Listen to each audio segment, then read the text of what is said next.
उनकी शादी की 8वीं सालगिरह थी, लेकिन हिरेन भूल गया और ऊपर से घर भी लेट आया। फिर तो कहना ही क्या, बहुत झगड़े थे दोनों उस दिन। गुस्सा ठंडा हो जाने पर हिरेन ने अपनी पत्नी को मनाने की कोशिश भी की, लेकिन मैडम तो मैडम है, मर्जी चाहे माफ करे या ना करे। शादी के कुछ साल तक तो सब कुछ ठीक था, लेकिन धीरे धीरे प्यार की जगह कड़वाहट ने ले ली और रोमांस की झगड़े ने।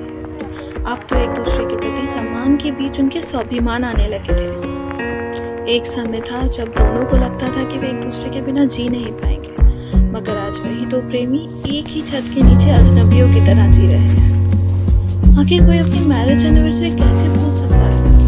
मैं मुझे अब पहले जितना प्यार नहीं करता। सोफे पर बैठी त्रिवेणी के मन में ख्याल आया। वह अपने पति से इतना नाराज थी कि पिछले 2 दिन से उसे ठीक से बात तक नहीं कर रही थी। तभी दरवाजे की घंटी बजी। उसने जाकर दरवाजा खोला। सामने बारिश में भीगा हुआ हिरेन खड़ा था। हाथों में फूलों का गुलदस्ता था और चेहरे पे मुस्कान। लेकिन त्रिवेणी अभी भी माफ करने के मूड में नहीं थी। उसने गुलदस्ते को नीचे फेंक दिया और फिर से झगड़ने लगी। तुम्हें क्या लगता है इस तरह से मुझे गुलदस्ता देने से मैं बात भूल जाऊंगी? अगर सच में प्यार करते हो तो दिखाओ। इस तरह से झूठ मूठ नाटक मत करो। हिरेन कुछ बोलता उससे पहले घर के अंदर से मोबाइल की घंटी बजने की आवाज सुनाई दी। त्रिवेणी ने अंदर जाकर फोन अपने हाथ में लिया और कॉल करने वाले का नंबर देखा। उसे थोड़ा सा आश्चर्य हुआ। वह कॉल हिरेन ने की थी, लेकिन जब उसने फोन उठाया तो दूसरी तरफ से किसी अनजान मर्द की आवाज सुनाई दी। हेलो, मैं गुड़गांव पुलिस स्टेशन से सब इंस्पेक्टर विजय सिंह राठौर बात कर रही हूँ। क्या ये हिरेन शर्मा के घर का नंबर है? त्रिवेणी बोली, जी हाँ। क्या कोई प्रॉब्लम है? मुझे खेद है, लेकिन एक दुर्घटना हुई है जिसमें एक आदमी की मृत्यु हो गई है। हमें उसकी जेब से एक वॉलेट और एक मोबाइल फोन मिला है जिसमें आपका नंबर होम के नाम से सेव किया गया है। हमें उसके शरीर की पहचान करने के लिए किसी की आवश्यकता है। क्या आप अभी सिविल हॉस्पिटल आ सकती हैं? त्रिवेणी का दिल बैठ गया।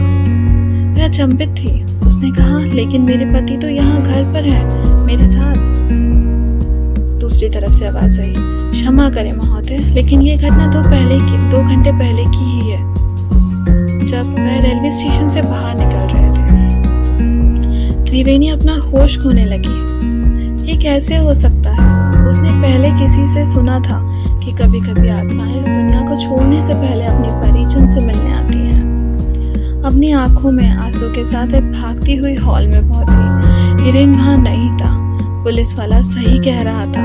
अब उसे पछतावा हो रहा था। हिरेन मरने के बाद भी आखिरी बार उसे मनाने आया था, लेकिन उसने गुस्से में आकर उसके साथ घटिया किस्म का बर्ताव किया। कितनी झल्ली हूँ मैं। फिर रोती हुई फर्श पर बैठ गई। उसने अपना मौका खो दिया था हमेशा के लिए। उसे पुराने दिनों की घटनाएं याद आने लगी। वो शादी से पहले की लव स्टोरी, हिरेन की थिएटर के अंदर सबके सामने शादी के लिए प्रपोज करना, आधी रात को उसके लिए अपने हाथों से मैगी बनाना और अपनी बेसुरी आवाज में अरिजीत सिंह के गाने गाना। मानो सब कुछ उसकी आंखों के सामने हो रहा था। त्रिवेणी ने अपनी आंखें बंद कर ली और भगवान से प्रार्थना करने लगी, हे भगवान, बस एक बार मिला दो मुझे उसे, ताकि मैं उसे बता सकूं कि मैं उससे कितना प्यार करती हूँ। तभी अचानक बाथरूम से आहट सुनाई दी। दरवाजा खुला।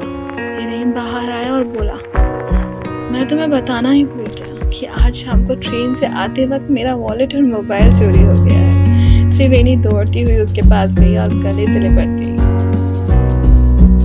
मोरल ऑफ द स्टोरी है दोस्तों, कभी कभी हम एक पल के मूल्य को तब तक नहीं जान पाते जब तक कि वे गुजर नहीं जाता। अक्सर हमें अपने प्रियजनों के साथ ऐसा बर्ताव करते हैं जैसा हम अनजान लोगों से भी नहीं करते। जरा सोचें, अगर आपको पता हो कि आप अपने प्रियजनों से आखिरी बार मिल रहे हैं, तो क्या तब भी आप उसके साथ ऐसा ही बुरा बर्ताव करेंगे? ये तो सिर्फ एक कहानी थी, परंतु जीवन आपको दूसरा मौका नहीं देगा। इसलिए उस एक मौके को अपने हाथों से फिसलने मत दें। और कि ये कोई नहीं जानता कि वह आखिरी पल कब आएगा, इसलिए अपने प्रियजनों के साथ हमेशा ऐसा व्यवहार करें मानो आप उनसे आखिरी बार मिल रहे हैं।